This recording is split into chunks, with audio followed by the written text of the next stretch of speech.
Wow, what a group. Look at this. My name is Tim Model. I am new. I'm with Jano Technologies, Director of Sales.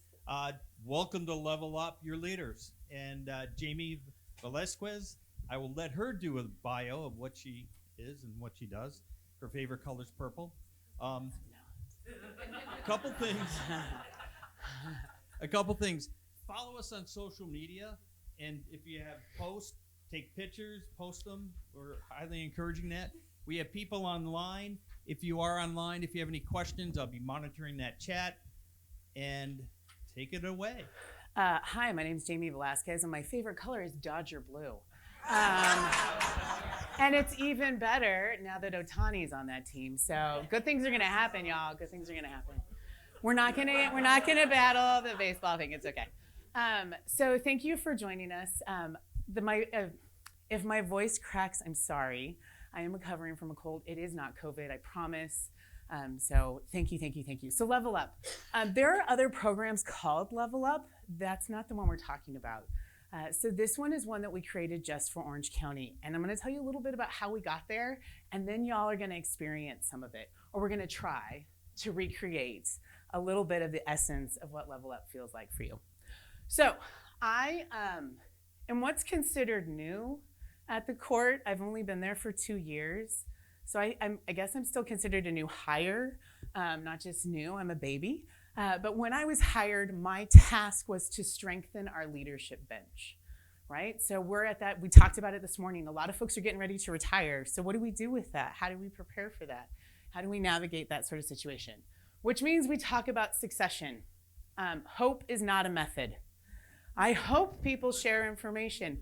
That's not a method. So what are we actually doing? Well, one of the first things we want to do is we want to promote from within, right? That's succession planning really starts when you start developing your leaders the day they walk in the door. And then you continuously develop them throughout that process. And then you start thinking about what are your critical positions. Some positions, if someone were to win the lottery and peace out tomorrow, things are going to be really, really rocky. Those are your critical positions. Those are not always the positions at the top. Sometimes those are positions in the middle or in random places of the organization. So when we talk about succession, it's thinking about what are those critical positions. They're going to be different for everybody, so I'm not going to give you a list. What I am going to ask you to do is when you go back and you think about those positions, what naturally feeds into them? Is there a space that typically you hire into from that spot? Even if it's an external spot, what are those feeder positions? And that's where you want to focus on growing and developing. How many of you have heard of high potentials? What's a high potential? Bueller? What's it mean to be high potential? I'll repeat it, don't worry, just yell it out. They have the skills, but they're not developed yet. They have a lot of potential, right? How many of you have heard of high professionals or high performers? Okay, we've got a couple people. It's after lunch, y'all, I know. I'll bring the music out again if we need to dance. It's totally okay. Our high performers and our high professionals are those people who get things done. We love them. We talked about it earlier. Sometimes the people who get things done should never become the leaders. Why? If you are great at getting things done, you often suck at delegating, right? It's a different skill. So when we hire people because they're amazing at their job, if we don't help them shift the mindset to leading, it's not about you anymore. It's about coaching other people to do things. We're not going to develop our leaders the right way, right? So we're looking for those high potential. Now, sometimes your high performers are your high potential folks. But pay attention to not confusing those two, because otherwise you get people who are all frustrated. How many of you know anyone who's a teacher, whoever became an administrator and hated life because they love teaching kids and they hate dealing with parents? It's a completely different gig. The money's not worth it, right? So thinking about that, when we think about that, we're paying attention to our high potential folks. The other thing that's important is a lot of times people will say, I'm going to retire. And we think, oh my goodness, they've been here 30 years. That's so much knowledge walking out the door. But is it informational knowledge or is it critical knowledge? This is my dramatic pause for you to think. What's the difference? Institutional knowledge is often written down. So sometimes if someone leaves with 30 years of experience, there's a lot of information that walks with them, but it's nothing that we've lost. Critical knowledge is knowledge only they have. So if we think about critical knowledge, it's explicit, implicit, and tactic. It's the stuff we have written down, it's the stuff we see in action, but it's also that gut instinct. How many of you have ever heard of Malcolm Gladwell's book, Blink? What do we know about the book? It talks about that gut instinct. Experts can say, I think this is a fake, but I can't prove it. I just feel it. Well, how do you just feel it? And how do you teach just feel it? We recently had our general counsel retire, and I did an interview with him for his critical knowledge. And he said, I'll have people come to me and I'll see if it passes the smell test. How do you teach other people how to smell? Right? That's something you have to learn through experience. You have to learn by going through it, by failing, learning from the failure, and doing better next time. Right? So when we think about this, when we're talking about critical knowledge, we're looking for the chocolate chips in the cookie.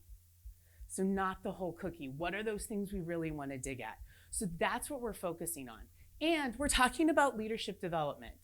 Don Dewey is one of my favorite researchers, and he says, we do not learn from experience, we learn from reflecting on experience, right? You can go through how many of you have ever made a mistake? How many of you have ever made a mistake? And thank the Lord, social media was not around when it happened. Okay, right? So, but now we reflect on that and we think, oh, thank goodness, I'm not gonna do that again. I'm gonna do better now, right? So if we think about that, we're thinking about how can we build in an experience? We're dealing with leaders. So how can we build in that reflection period? A few things that are important when you talk about leadership development. The value has to be greater than the effort. If you feel like you're working really hard and not getting anything out of it, what do? Deuces, see you later, right? It's not worth it. So we have to have the value has to be more. There has to be a give and a get. Our Level Up program, which we're going to describe to you, is for mid and upper level leaders. They're leading.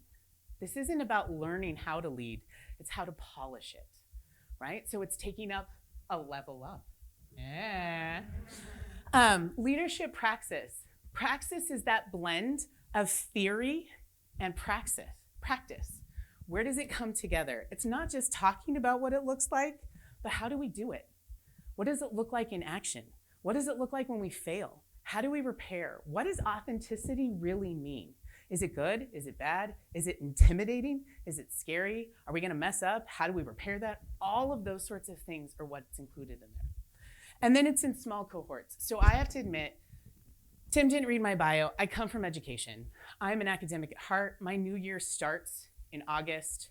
It's not January, whatever. School years are my lifeline, y'all. So we run it very similar to a grad school program, small cohorts. Why?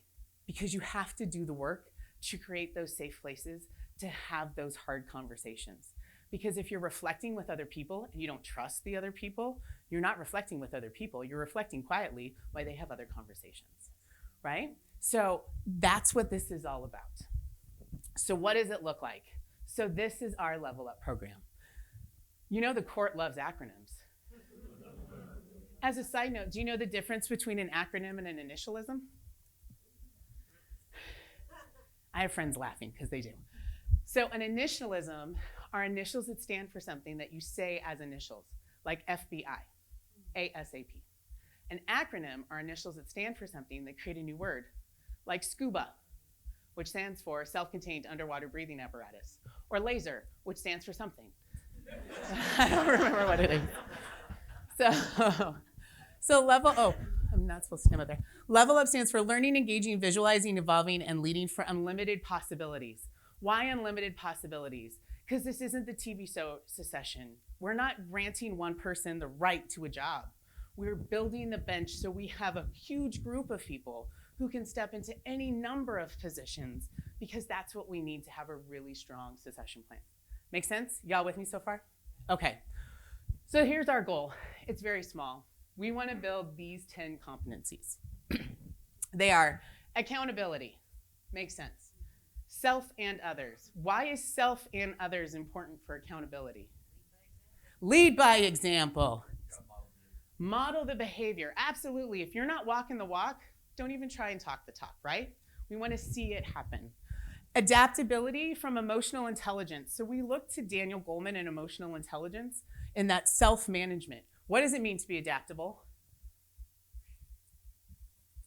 Be flexible. Survive COVID. Shift. Call an audible. This isn't working. Let's change plans, right? Just because we decided to go this way, if that's not working, let's adapt. Let's maneuver. Communication and influence. Part of the job, as you get higher and higher, you cannot not communicate. I know it's a double negative, it's there on purpose. You cannot not communicate. If you walk in a room and you just had a root canal and you look sad, but you're a high-level leader, people aren't gonna know it's a tooth problem. They're gonna think everything's falling apart.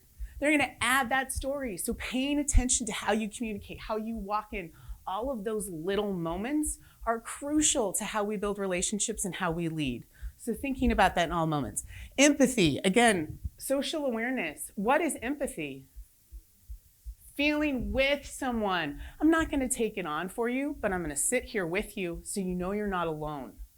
Right? That is crucial for leaders. And so when we talk about empathy, we talk about cognitive empathy and we talk about emotional empathy, right? And navigating both of those. Right? I understand where you're coming from and I feel with you. So both of those sorts of things. Strategic thinking and foresight. Why is that important? I'm drinking again for dramatic pause. Why? You're looking ahead, right? One of the number one values of high leaders is foresight. Why? Because you can't grow if you don't. And do you know it's really hard to look back and find the right decisions? We can all pinpoint what the Challenger should have done, what the Titanic should have done, right? But if they would have turned and made it here, we wouldn't talk about the Titanic. So it's really easy to go back and say, this mistake, this one was a big one, let's not do that again. It is harder to say this one here, this one's the good one, because often the good ones add up, but those good ones are crucial to ongoing success, right? So that foresight to see what's coming, to be able to adapt and respond instead of react is crucial to leadership. And the higher up you go, the more important it is, because the more people are relying on you to make those right decisions. Because if you have a misstep, you don't just take it for yourself, right? All right, humility. Why is humility important? Ego is the enemy. I like it, right? Mic drop right there. Integrity. Why integrity? It builds trust. It's also one of our core values, right? It's one of our code of ethics. If you don't have integrity, you're just a talking head. Right? We have to back it up, right? That's what makes all these other ones valuable. Teamwork, teaming, and problem solving. We're leaders, but we're not lone people on a mountain. The lone man theory of leadership is not the only theory out there anymore. We lead by working with people, right? Ego's the enemy. Successes go to the team, failures go to the coach, right? Transformational and transactional leadership. What is transformational versus transactional leadership? Have y'all heard these terms before? Give me an example of transformational.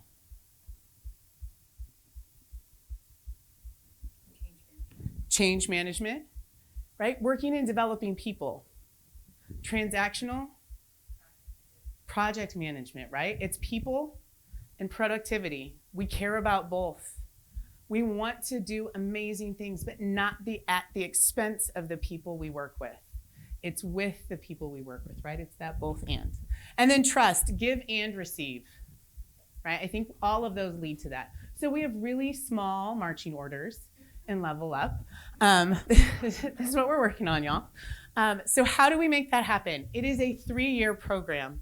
Told you I'm an academic. 3-year program, and it runs, are you ready? August to May each year. So you get the summers off. So, you know, you gotta have vacation time, y'all. So yeah, we do need vacation time. It's another session. Oh yeah, this is true. This is true. Yes, I feel you. So level 1 is your learning.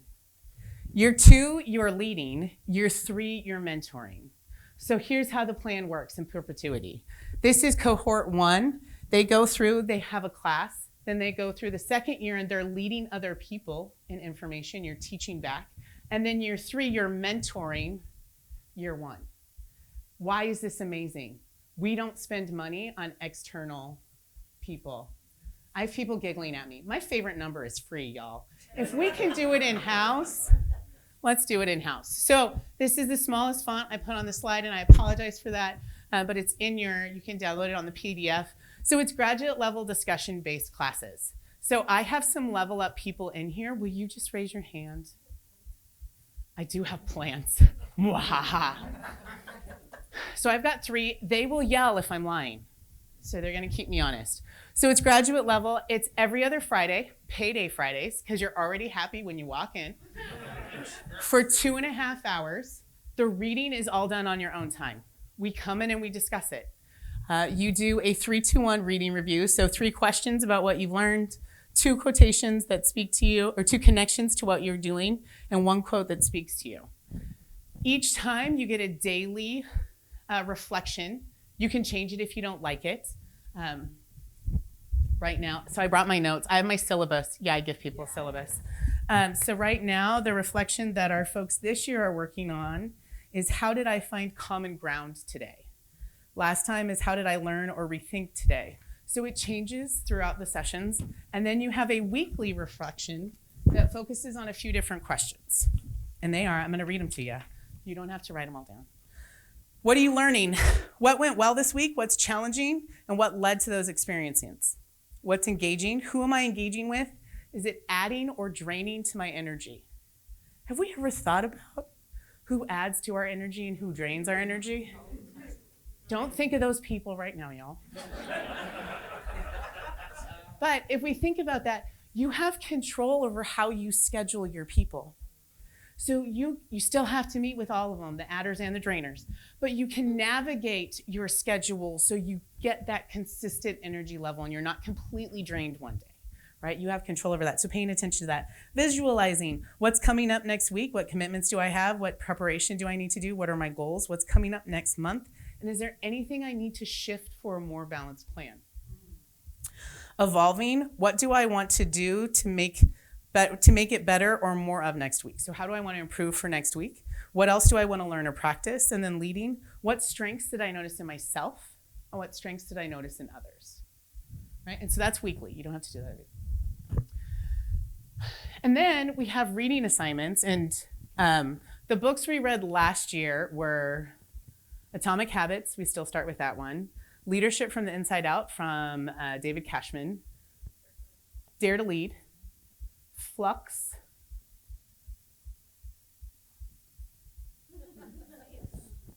I think that's it. We're going to go with that. This year, we're reading Atomic Habits, Dare to Lead, Think Again, and Love and Work. So those are the 4 books that we're reading right now. So they shift as we need to. And then we discuss about those. And then they have writing assignments. How many of you go, writing? Yes. So these writing assignments are not on philosophy. They are not anything that requires research papers. They are all introspective, which for some people is amazing and other people is terrifying because I ask you to sit with yourself and answer some questions. And sometimes those questions are easy and sometimes they're a little bit harder. So it depends on how deep you're willing to dig to get that kind of benefit. Then we have this really awesome thing.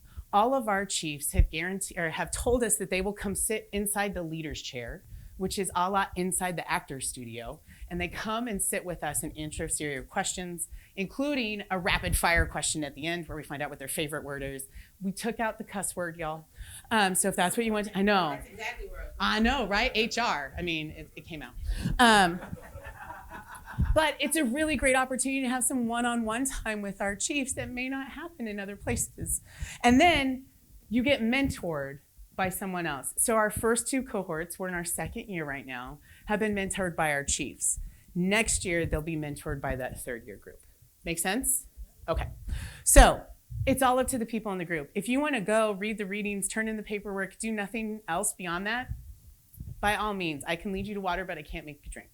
If you want to sit and do the hard stuff, I am certainly there to stand by you. I am not a therapist, but I can be therapeutic if you need me to be, right? So it is really up to each person. And it says excavation because you're digging through and finding whatever is in there for you. I've had lots of people cry and level up. And they're always supported when it happens. It's not a funny making sort of a thing. It comes from real emotion, and everyone in there is completely 100% behind them. Year 2, there's even more words on the slide. So here's how I know it's working. The leaders we had 2 cohorts in our first group, each of 6. They both wanted to continue meeting. They asked for it, y'all. They said, we want to keep coming. And I said, well, by all means, let me make your dreams happen. So we meet bi-monthly instead of bi-weekly, so every other month. And this next year is going to discuss leadership from the inside out because we moved it. Right now, we're kind of doing a check-in about what are you learning in general. So it's not as structured for the second cohort, but we are creating learnings. And this is what I think is pretty groovy. So our leaders do a passion project. So we have an LMS, so you can create a micro-learning for our LMS for the entire court. From there, we have a walk the talk, collaborative leadership, balancing results and relationships, and we're working on a conflict of interest for our research attorneys. Or you can create a whole new training. How many of y'all have seen Ted Lasso? Keep your hands up because we have the Lasso way, which is all about leadership lessons from Ted Lasso. And I have a believe tattoo because I'm that committed, y'all. Diamond leadership.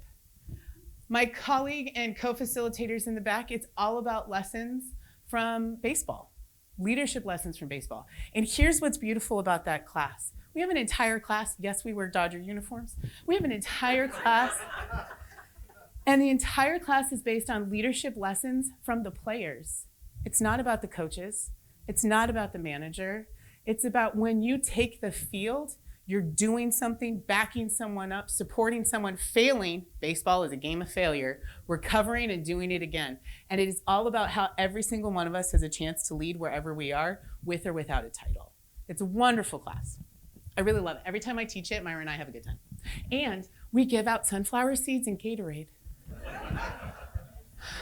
Trust Like a Dutton is coming. How many of you have seen Yellowstone? We're not going to have clips with murders, don't worry. But we are going to talk about how the Duttons trust each other and what that looks like and what we can use from that to kind of guide conversations around leadership for ourselves. And then we're working on interviewing for management. Why does this matter? Because my covert, I should really just say it's my overt mission because I tell everybody, is for people to see learning everywhere. If you watch Ted Lasso and see leadership, it's going to impact how you work. It's going to make you a better leader if you apply it. You don't have to go to a formal class. You don't have to sit and talk to me, right? If you can learn anywhere, that expands our potential of growth exponentially. So that's our goal. We're also working on, they help us with our code of ethics, and we are also working on a court writing resource. How many of you know the Purdue Owl? I love the Purdue Owl. We're trying to create our own court version. If it works, I'll let you know. So again, each leader does what works for them. They're gonna work, if you wanna do level up, but you hate presenting, you can work in the background. You can help work on resources that we're creating in the back. You're not gonna have to present. You don't have to present. If you love presenting and facilitating, we'll put you in those spaces because you can lead in different ways. Just like there's no one way to learn, there's no one way to lead, right? So again, it's like that. Year 3, we've never done year 3. So this is the plan. We'll continue. Tell me what y'all think of this, since this is gonna be y'all. We'll continue with the bi-monthly meetings, and then you'll mentor, and we'll continue growing those leadership opportunities. Maybe we create a coaching program for new supervisors with our Level Up folks. Maybe we change the world. I have no idea. The possibilities are endless, y'all. Any other thoughts? Yes. How large is your course? We have about 100 or 1,500 in our court, and so 6 I know is small. So our supervisors are about 120, and our managers, CMP, are about another 110. I'm looking to other people to check my statistics. And so the idea that we can get 6 per time and kind of grow that out. So again, kind of like the ripple effect from this morning. It's not just going to hit those leaders, it's going to ripple into how they lead with all their people. Is there any way that they can implement a program like this? Absolutely. You only have maybe 20 supervisors or something? Yeah, you could do it. You probably wouldn't do all 20 because you want to you could do 4 groups of 5. I'm totally down. Again, I'm happy to share my syllabus with you. It's really just about creating conversations in small groups. One of the biggest things that I think is beneficial to Level Up is it's protected space. So it's a guided conversation. You're working on a specific focus to have a conversation. So we read certain books. We have conversations that are guided. We have reflections that you're focused in a certain place. But it's really that, how are you doing, right? How is life? Sometimes just knowing that you can look to the person next to you and they understand the chaos that you're living through. When you say it's a dumpster fire, they go, I know that dumpster. That is a lot of that camaraderie and healing process in it as well. Yeah. Only because we've got people on course. 2 questions. One, so do you facilitate all of these I do. sessions? Okay. And I thought that was the answer. And what is there like an app? How do people get into the program? Do they have to apply? That is a great question. I didn't have a slide. That's okay. So how do they apply? So it's very similar to the way you would apply kind of for a job. So you apply, you have a writing assignment, again, academic. You have a writing assignment and then you do assessment. The assessment and the writing assignment is judged by myself and my supervisor. We do that blind and we give a rating and then they do an assessment, and that once they meet the MQs goes through. I'm looking at my staffing person right here, just make sure. So if he side eyes me, I'm gonna know I'm saying it wrong. Then we get the natural break. That natural break, everyone above the natural break goes into interviews with our chiefs and they make the final selection to who goes in the cohort. Oh, there's an evaluation? Oh yes, there's also a sponsor letter. Thank you. There's a sponsor letter as well. So it's all 3 of those. So essay, assessment, sponsor letter, and MQs. Yes, I've got approval. Any other questions? Yeah. When you talk about it being a safe space, how do you deal with if 2 different levels of leadership or a direct report's working with their managers? I say, how's that a safe space? Or do you kind of split them up to make sure? So we don't talk about levels in Level Up. So I'm looking at one of my people who did it, who was talking about, she didn't even realize who was who as far as levels until 6 months in. Smaller court's gonna be a little bit harder because everybody knows who everybody is. But here's the fun fact. I am the lowest person in the class because my rank and grade, whatever. But it's okay. It doesn't matter. Everyone's there to learn, and it's part of that first agreement that it doesn't matter. We all come in as equals. I don't think we have had reporting after the fact, not during, but it hasn't been an issue. We're only 2 years in. It hasn't been an issue, knock on wood. Any others? Y'all ready to test it out? Okay, so we're gonna hope this works. If it doesn't, my name was Julie. It's my sister's name. Okay, so the first thing we do anytime we gather together is we come up with group norms. So I'm gonna give you some of mine and we can add any more if you have them. The first is confidentiality. That's kind of interesting because we are remote, and so this is going out to the World Wide Web in different ways. So take that as you will. So just be mindful, don't say anything you don't want shared. But the other thing about that is don't tell stories that aren't yours. So you are gonna talk to the people next to you. So as you share stories, don't share stories that aren't yours to tell. This is just kind of a good standard of life. If it's not your story, don't share it, but think with that. Active engagement, we want you to play along. It'll be a good time. Controversy with disrespect, or disagreement with respect. We're allowed to disagree. We want controversy. It's how we get to better places, but we want to do it respectfully.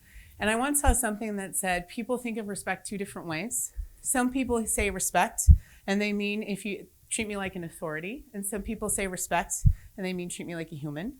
And there would be some people who say if you don't respect me, I won't respect you. And they mean if you don't treat me like an authority, I won't treat you like a human. So when we say respect, we're saying treating everybody by their core humanity. Replace judgment with wonder. Again, this is a lesson from Ted, but it's beautiful in all ways. We don't know where people are coming from. Frequently, when people are angry, it's not because of anything we did, it's because they're fighting a different battle. This is a process, leadership, life, learning. We're not done. If you think you're through learning, you're through. Coach Wooden, it's a constant process. So I look to Maya Angelou, do the best you can until you know better. And when you know better, do better. And then impact versus intent. You may not mean to hurt people, but sometimes we do. So if I say anything or anybody says anything, you can just yell, ouch, and we'll unpack it collectively to own our oops. Sound good? Okay. So with that, I want you to get into pairs, trios, or quads. So this room is really set up for this. So you may have to grab the person next to you if you're happy just talking in threes, whatever, get into small groups. If you're a massive introvert and you don't want to share anything with anyone, pull out your phone and you can write into it. That's totally okay. You can text a friend. But I would love for you to share with the people that are with you. So just kind of look around and decide who your group's going to be. Don't leave anyone stranded. No one gets left behind. We're like Andy's toys, y'all. Get your moving buddy, that's right. Does everybody have a moving buddy?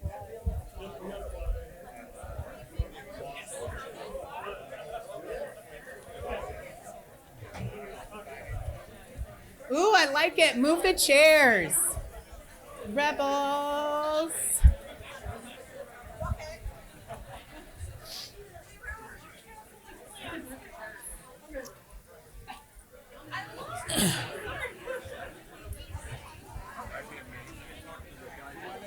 Oh, yay.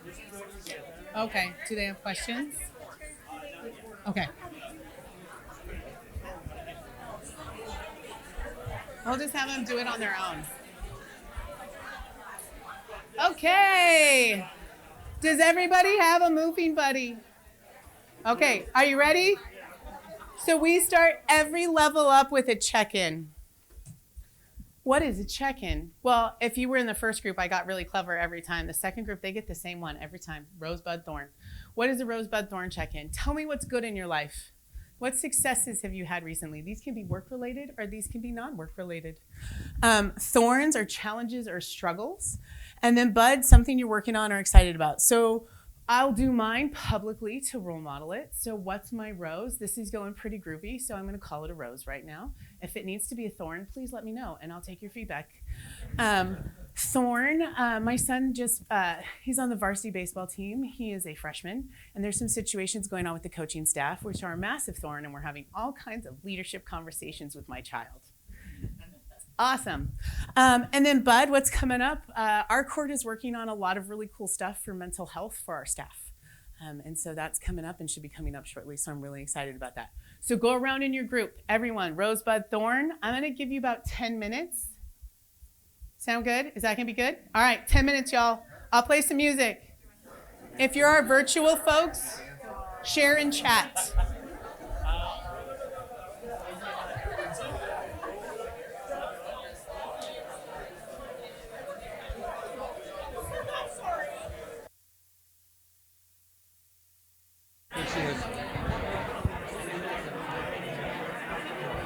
All right, y'all. Can you hear me? Can you hear me? This is the voice of Jamie. I was going to say it was the voice of God.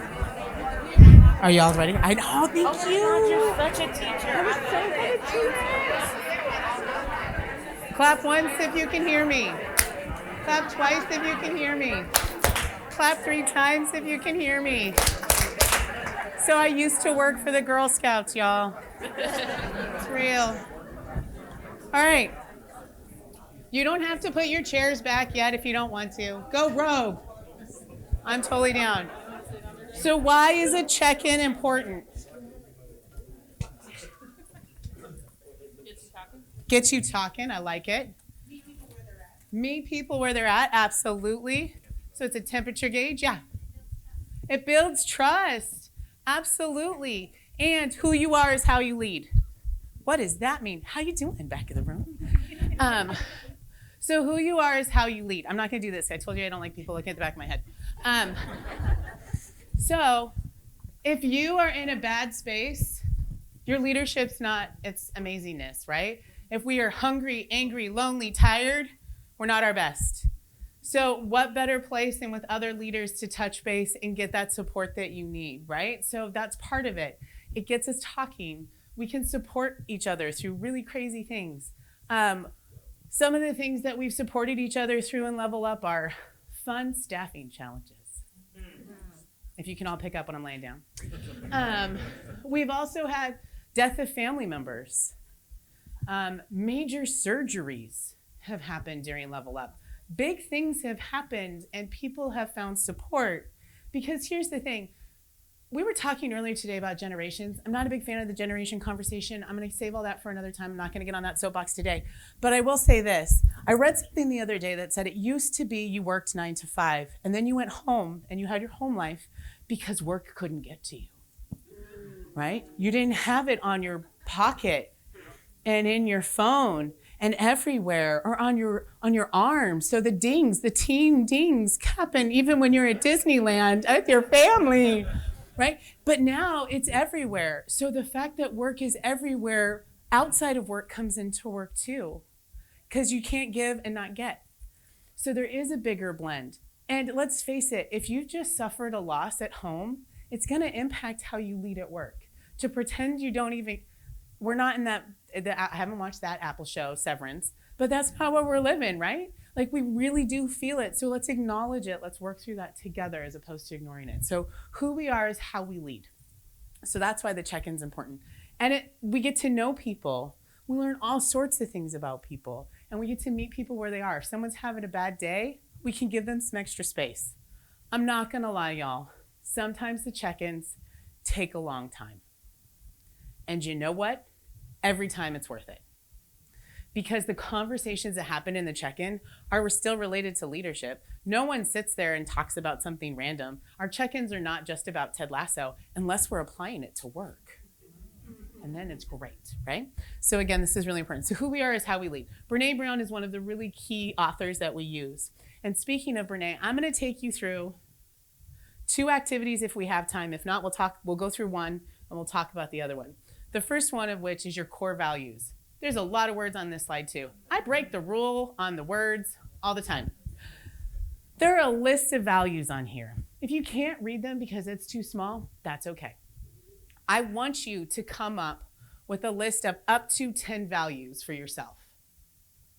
You can use these for inspiration. If you already know your 10 core values, that's okay. Write them down, type them in. I want them somewhere where you're going to record them. So if you're digital, type it in your phone. If you want pen and paper, that's totally groovy. If you're like me when I was a child and want to write on your arm, I won't judge you. Do you want me to read them? I was like, I will. But I don't know if my sultry voice will really do it justice. I'm going to give you time and I'm not going to talk. This is on the app as well. And do you all know about the magnifier feature on your iPhone? Okay, my son showed me that. Oh, game changer. Yes. So you can Siri magnifier and it's so beautiful. And my husband cheats and uses the camera and zooms, but the magnifier does a better job. Mm-hmm. Mm-hmm.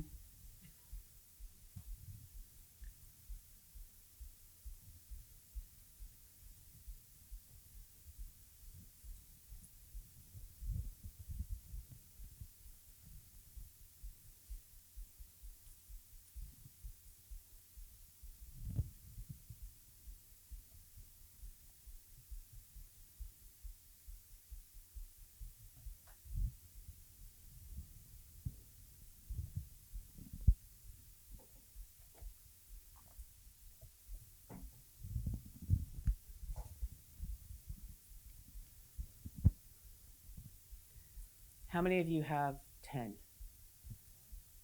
Do we have a good chunk? Okay. For those of you who have 10, cut it down to 5. I know. This is where the love comes. If you don't have 10, cut it down to 5. Let's get your top 5. You're going to hate me even more in a minute. Yes, it is. If you didn't hear the foreshadowing, I'm going to ask you to cut 2 more to take it down to 3. Why are we taking it down to 3? Oh, here, let me hand you the microphone. 10 is too many. Right? You can't have 10 core values. Thank you.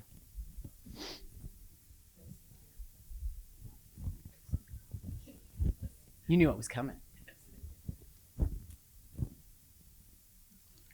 Right, do you have your 3, or at least one of your 3? Kind of, sort of. This is where you get creative in how you define things, right? And so if you see this list, you can do this at a different time where you have more time and you can focus on it. You can also create your own. Just because the list isn't up there, or your word isn't up there, doesn't mean it doesn't exist. But you start to say, well, this really falls into here, and this really falls into here, and this really falls into there, and you get creative. Be creative. We encourage creativity. So my 2 core values are love and curiosity. Love is inclusive of justice, right? Because as Cornel West says, justice is what love looks like in public, right? And so those are my 2 core values. What do I want you to do with your core values? I want you to pick one. And I want you to think about where it came from. Now, do this on your own. If you are better talking it out, you are welcome to talk this out with your neighbor. And I want you to think about, what does it look like in action? So if one of my core values is love, it's not a romantic love. It's a caring for other people. It's what brings me purpose at the court, right? How do I serve to make other people better? How do we serve to create access to justice, right? How do I care about everybody? What does that look like to me? So love looks like empathy.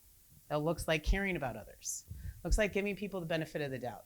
Looks like if you come into my office and you close the door and start to cry, I'm going to be there with you. I'm going to be empathetic, right? I'm not going to have judgment. How do I know when I'm living in alignment with my values? How do you know when you're living in alignment with your values? Usually you feel it. Frequently, you feel when you're not. You feel like there's a disconnect. Something doesn't feel right. My sister-in-law is a massage therapist, and she tells me you carry emotional stress on the left side of your body. So if your knot's usually on the left, that's an emotional stress. If it's on the right side, that's less emotional, it's more cognitive stress, right? Now, here's I get knots on both sides, love to be balanced.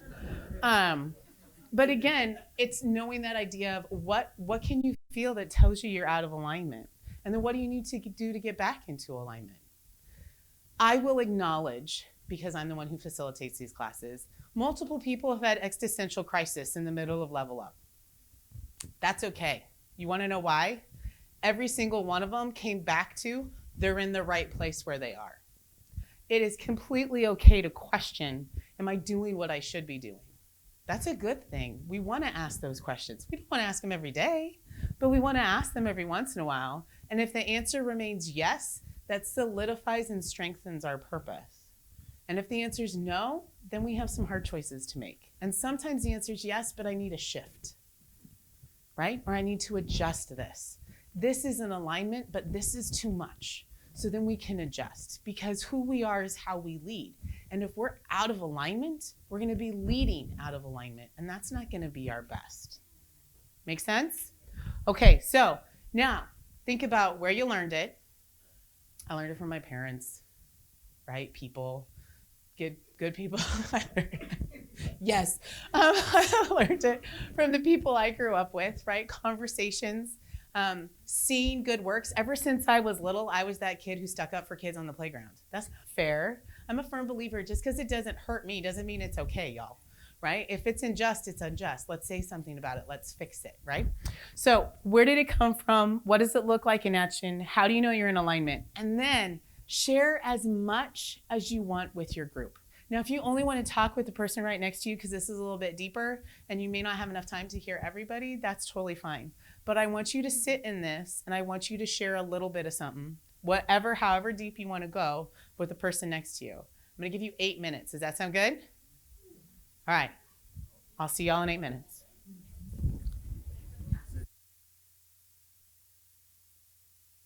$13 minutes, okay. All right, y'all. Clap once if you can hear me. Clap twice if you can hear me. Clap 3 times if you can hear me. I'm totally gonna lose my voice, and it's worth it for y'all. All right, any thoughts?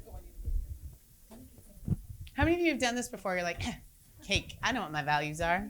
Boom, have them tattooed. Which is kind of cool. I have Imagine tattooed and a heart, so it kind of works out, right? What do you think? Experiences, good, bad, otherwise. Did you love this? Are you going to take this back? It was fun? It was good? If you want to take it deeper, the additional question is, what were your childhood values? Why are we going there? Cookies. How many of you are still food motivated? It's real. It's okay. We're not going to judge. We're not going to judge. But if we think about it, what are the values you learned as a kiddo? How do those values change? If they do, from when you were from a kiddo to now, sometimes they adjust, sometimes they don't. For example, if I had to have a third value, it's organized chaos. Ask anyone who knows me and they can see it. It's real. It's totally real, right? So think about where those came from, how that adapted, how that shifted. Sometimes the values we have as children become hardwired when we're adults. And sometimes we go, not that one, I'm gonna go over here now. And so that's okay. So navigating that, but having those conversations, having that introspection is really valuable, because it's easy to make decisions if we know what our values are, right? We have that guidepost to direct us wherever we need to go. All right, we're not gonna do this. I'm sorry, because I only have 12 minutes. But if you wanna hang out later, I'll totally do it with you. Let me know. Frequently, when we do like narrative inquiry and research and things, it's looking back on those key crucial moments in our lives. So one of the activities we do in Level Up is you look at your critical leadership experiences. Now, what are the things that have happened in your life that make you the leader you are today? Frequently, it is not when you were a leader. How many of you have an experience that you can visualize and feel? You are in the moment where someone did something that was either amazing and you said, I want to lead like this, or was awful and you said, never will I, right? So sometimes those critical moments form who we are as leaders, because we go, ooh, I don't want to be like that person. Or we say, ooh, I love this. I want to emanate this as much as humanly possible. But sitting down and looking at what are those key leadership moments that make you who you are today? No more than 5. If you can get it down to 3, you can really dig into what those 3 are, but no more than 5. They can be, I'll tell you one of mine, if this gives you an example. It is not related to leadership specifically whatsoever. I was 8 years old. My father was a runner. Yay. So that meant that his 8-year-old daughter was gonna run the fun run with the 5K. You know those where you make your kids do things? It was so awesome. We are 10 feet off the start line and I eat it, because I am a klutz. It's still in here. And so I think I scraped both knees, like my arm, you know, like where you fall and it's the old asphalt where it's like everywhere and it's beautiful. And so I start to walk off. My father, he's a Marine. What are you doing? No, we're gonna finish. He made me finish that stupid race. I ran a mile bleeding. I got a medal because I was the very last person across the finish line. I don't know what happened to the medal, y'all. But anyway, to this day, I can't quit things because we're gonna figure out how we may adapt, we may shift, we may change the direction, but we're gonna see this thing through. We're gonna die trying or we're gonna finish. Those are our options, y'all. So again, it's a key critical moment that formed who I am today. And it may not appear to be related to leadership, but it is, right? So thinking about those sorts of things, you can take some time to look at that. And then you can share with your neighbors at dinner.